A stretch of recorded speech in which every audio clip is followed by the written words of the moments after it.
That's it. Nailagay na natin yung bagong thermostat housing. Ito. So this is the old one. Ayan. Naglilik na kasi to. May leak na siya.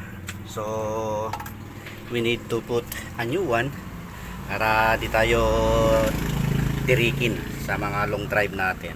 Okay? That's it. Tapos lalagay rin natin yung bago nating water outlet over here.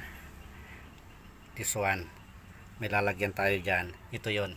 Lalagay natin later after we have been fixed this thermostat housing.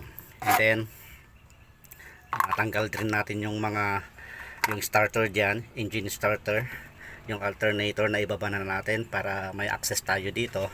So in all, andyan yung mga gamit natin. This is the intake manifold, the airbox, ignition and starter. So mahaba-haba pa ang biyahe.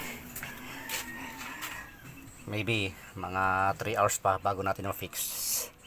And then let's have a test drive later on.